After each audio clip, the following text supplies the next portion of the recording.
Well, hello everybody, and welcome to the end of day 6 of our Legends of Novus campaign. Letting you know, we are sitting at 23% funding right now. Not much of a change from yesterday, but we do have 156 backers behind our game right now. And that's an impressive number to me, considering that Duel of the Dragons was just 82 backers, and that was the first game. So thank you to you 156 people who have joined Novus so far, and looking forward to seeing more people come as the campaign goes on. And it's exciting to see we have lots of commentary. So we're up to 74 different comments within the group. I've been able to dialogue back and forth. So there's been questions about different language rule books, which is a possibility. And shout out to Sergey, sorry if I mispronounce, for working on a French translation already. That's amazing. And there is some interest from some other communities as well. Actually, our artist, Andrea Butera, is trying to work on an Italian version, given that he's from an Italian community and is very fluent, living in Italy himself. So looking forward to seeing how that turns out. We also have over 1,100 followers. So that means over 1,000 people are actively watching this campaign and may have an interest to join soon. So the more we can talk about it, share it, and hopefully I can keep finding ways to make Novus more relevant to that community.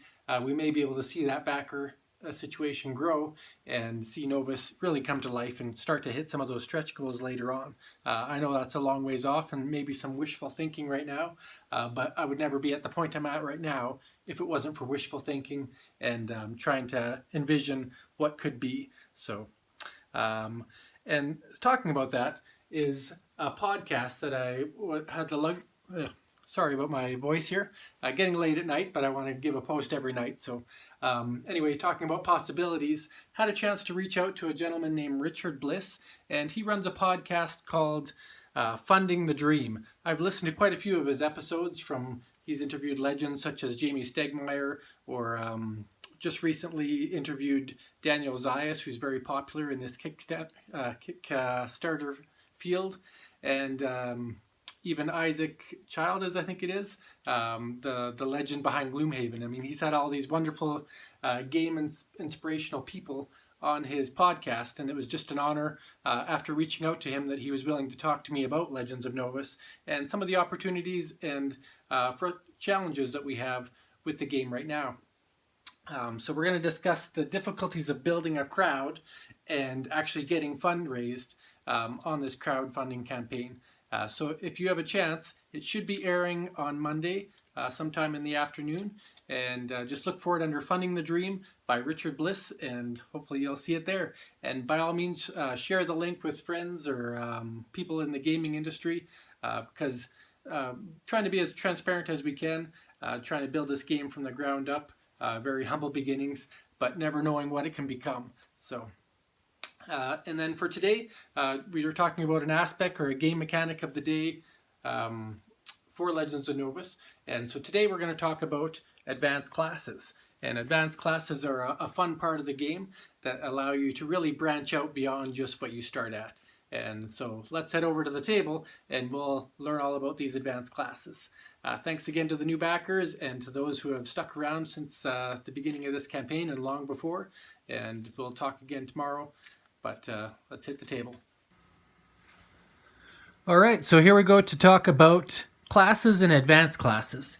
So as you would recognize, there's 5 core classes in Legends of Novus. Very traditional, you'd see in D&D and pretty much any fantasy RPG or video game out there. So there's the Druid, the Wizard, the Priest, the Warrior or Fighter, and the Thief.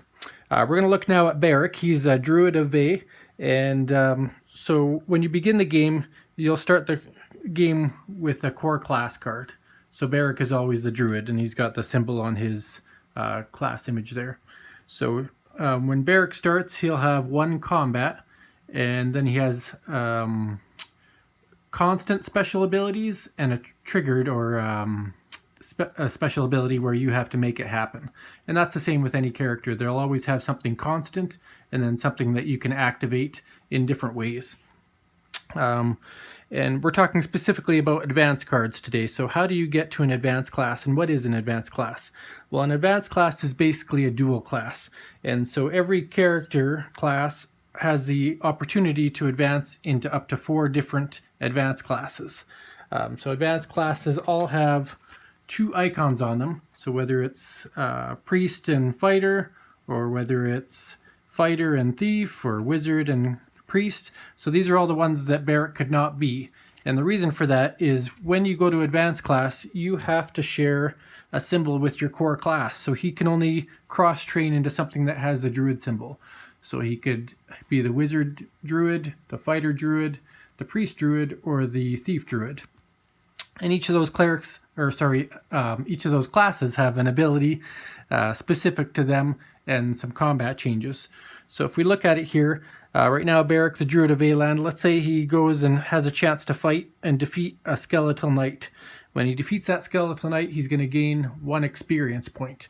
So when he gains that experience point and hits that magic number 10, he then, at the end of the turn during his recovery phase, can become an advanced class character. We'll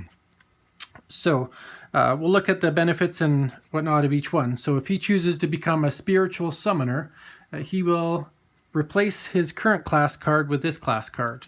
And if there was a change in combat, it would go up. So you can see with spiritual summoner, he's not going to have an increase in combat. But his skills will change. He'll be able to continue getting his +1 travel, because that's what the standard druid has as well. He draws an additional adventure card at the beginning of each turn, and he's able to gain additional animal allies.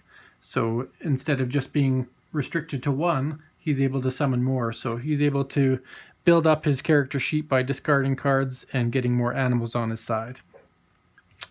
If he were to change into a brutal beast form, for example, he would actually gain 4 more combat. So he was at +1 and he would gain +5 instead.